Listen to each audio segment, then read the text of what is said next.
Welcome to Daily Buzz News.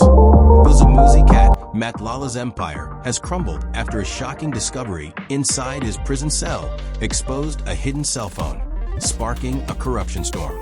This device revealed threats to National Police Commissioner General Fannie Masemola over a cancelled R360 million deal, uncovering a dangerous web of power, crime, and intimidation. Shocking details from Cat Matlala's phones. General Mkhwanazi arrested him after he threatened Commissioner Fannie Masemola.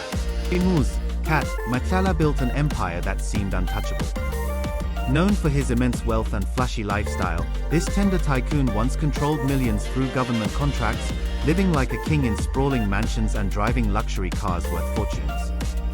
But his downfall began in the cold cells of Vusimuzi Correctional Center in Pretoria, where a simple cell phone discovered in his possession exposed cracks in prison security and unraveled a web of mistakes. What started as a routine search turned into a scandal that highlighted his biggest error, threatening National Police Commissioner General Fannie Masemola over a cancelled 360 million rand deal.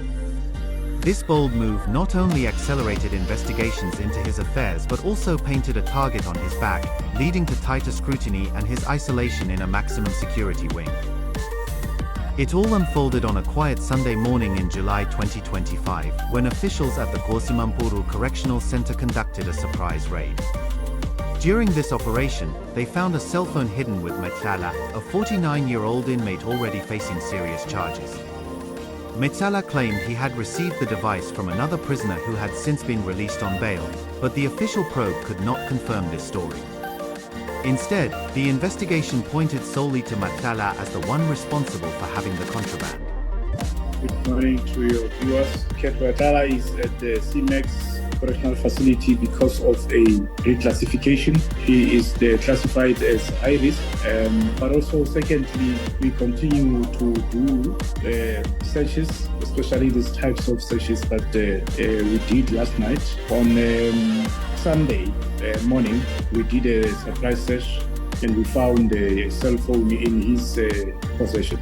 At that time, he was in a section called local. So that's basically a section that is a section that houses medium to low risk. He was at medium local. When we find objects like cell phones, and in cases that are high risk like this one, we hand the object over to the South African Police Service. So that is what we have done immediately on the same day. The cell phone was quickly handed over to the South African Police Service for deeper analysis, revealing messages and data that would fuel even more inquiries into his network. As a result, authorities reclassified Matlala as a high-risk inmate and transferred him to the CMAX section of the prison, a place reserved for those needing the strictest oversight. This move came after a thorough risk assessment, ensuring he remained under constant watch with frequent searches to prevent any further slips. The cell phone incident was no isolated event. It tied directly to Matlala's growing list of troubles, especially his heated clash with General Fannie Masemola. Just months earlier, on the 13th of May 2025, Matlala's lawyer sent a stern letter to Masemola, warning of legal action if the police did not reverse the termination of a massive contract. This 360 million rand agreement, awarded to Matlala's company Medicare 24 Tshwane district in June 2023, was meant to provide health risk management services to thousands of police officers over 3 years.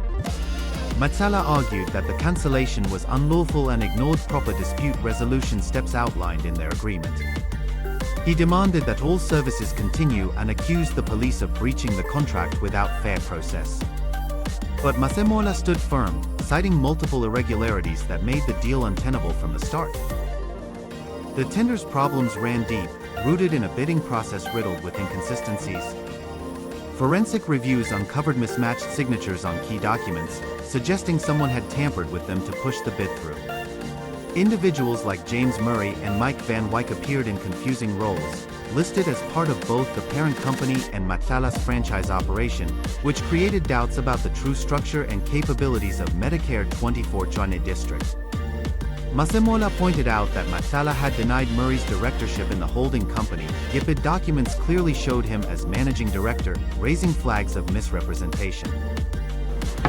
On the 13th of May this year, the contract of Vusimuzi Cat Matlala was cancelled by the National Commissioner of the South African Police Service.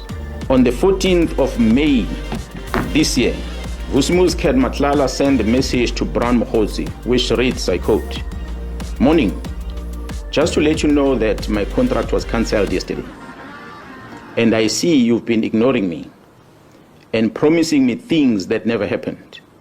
Luckily, of every conversation, just in case something like this might happen, I'm taking all this to media and some to court on Friday when I do the interdict." Close quote. Even more concerning, a former police brigadier named Petunia Lenono, who had served on the bid evaluation committee, later joined Matlala's firm during the contract's run. Many people were aware that I left SAPS. As a consultant, you cannot do business without networking. So since I left at the end of June, I have been recommended by many people for different jobs, because they know that I am good at what I do, and I take my work seriously. So ever since I left, many people have been recommending me to do various jobs. And to say that, did I know Mr. Matlala before then? No, I didn't. I left the police on the 30th of June, 2024. It was only towards the end of January, 2025, that I met the executive of Medicare through a recommendation. Yes, and I am an independent service provider. I do have experience, I do have the knowledge, and here is a service provider that needs assistance. So, what is wrong with that? As Lenono had been deeply involved in approving the very tender she then worked under. Emails from her using a company address confirmed this overlap, painting a picture of insider dealings that undermined the entire process. Masemola's letter on May 12, 2024 instructed Matlala to stop all services immediately, return any police property, and assist in handing over operations. The commissioner reserved the right to seek damages and pursue legal steps, including possible criminal charges. This cancellation was not sudden. It followed a preliminary report from January 2024 that highlighted these flaws and advised seeking legal advice on how to proceed.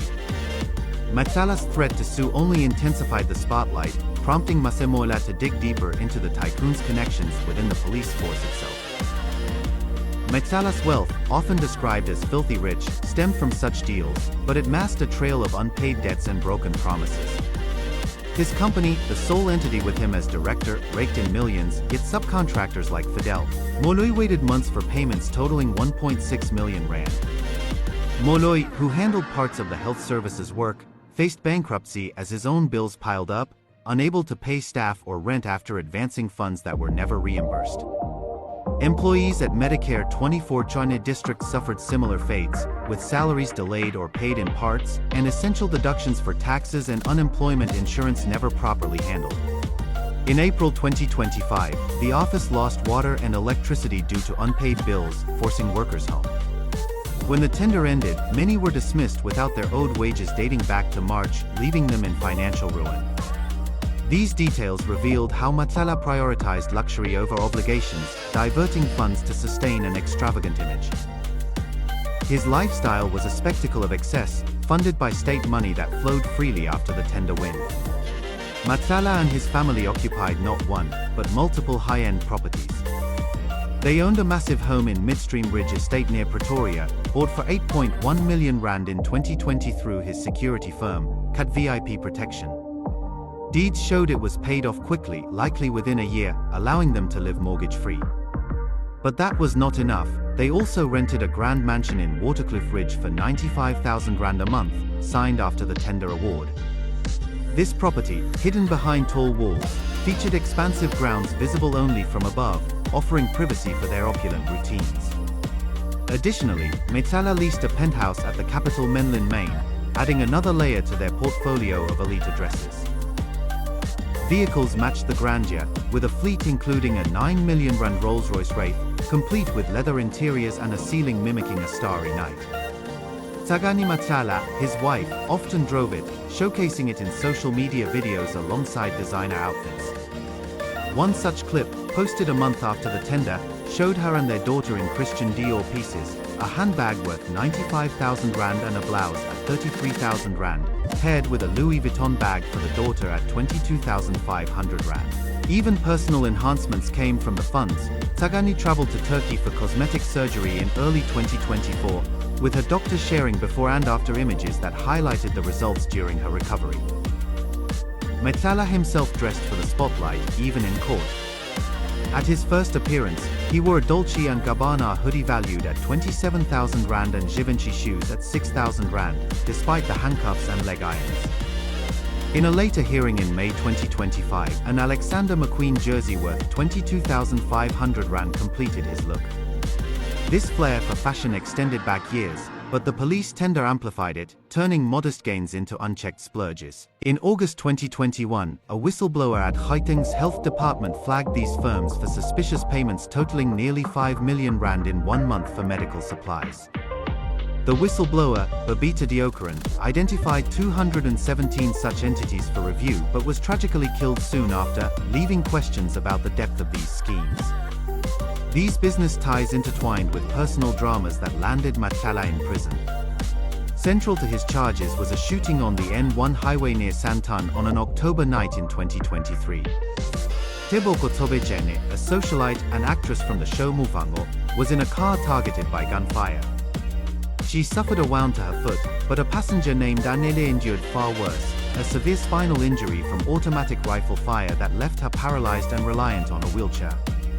During the chaos, Anele's blood splattered across Tobejene, who feared her friend had died as her eyes rolled back. Anele's recovery has been slow, with gradual improvements, but she faces a lifelong challenge. Tobejene later described living with ongoing fear and anxiety, feeling unsupported despite the trauma. Matlala had dated Tobejene, but their relationship soured when he began seeing Tsagani Baloi, introduced to him by Tobejene herself. What started as friendship turned to betrayal when Matlala allegedly cheated, leading Tobejene to end things. Tsagani then pushed for marriage, creating enmity between the two women. Sources suggest Tsagani may have influenced Matlala to target Tobejene, hiring hitmen for the job. Matlala was arrested on the 14th of May 2025 in Midrand after a major police probe led by General Mkwanaz, charged with attempted murder, conspiracy to commit murder, money laundering, and fraud. His co-accused included Tsagani, granted 20,000 rand bail due to health and family reasons, and Musagegana and Tieko Floyd Mabusela, who remained in custody. The case was postponed to the 26th of August 2025 for Matlala's bail application, with all accused appearing at Alexandra Magistrates Court in early July 2025. On the 14th of May this year, 2025, the task team arrested Vusimuzi, who is also known as Cat Matlala, for an attempted murder ×3. I must highlight that this Mr. Vusimuzi Cat Matlala is an individual who was awarded a police contract of over 360 million rand in 2024. An analysis was conducted on electronic communication of this arrested person. This analysis reveals communication between the arrested Vusimuzi at Cat Matlala, Mr. Brown Mokhotsi, an associate of the Minister of Police, as well as the Minister of Police. Further analysis of the chats indicates that Vusimuzi Cat Matlala is financially supporting the Minister of Police and Mr. Brown Mokhotzi's political endeavors. This is supported by the evidence of conversation and the proof of payments of guests for January 8 traveling costs and the Ghana dinner in Cape Town, which was done in 2025. The proof of payment, we have it. As I said, we're going to share with you where Mr. Matlala is sending this proof of payment to Mr. Brown Mokhotzi. On the 2nd of January 2025, at about 10:05 in the morning, Vusimuzi Cat Matlala receives a copy of the letter of the disbandment of the political killing stars team from Mr. Brown Mokhotzi, who is an associate with the Minister of Police. Tele had reportedly stayed at Matlala's Menlyn penthouse, adding to the suspicions. On the 6th of July 2025, Mkwanaz's statements prompted an internal disciplinary process led by Western Cape Police Commissioner Lieutenant General Thembisile Padegile.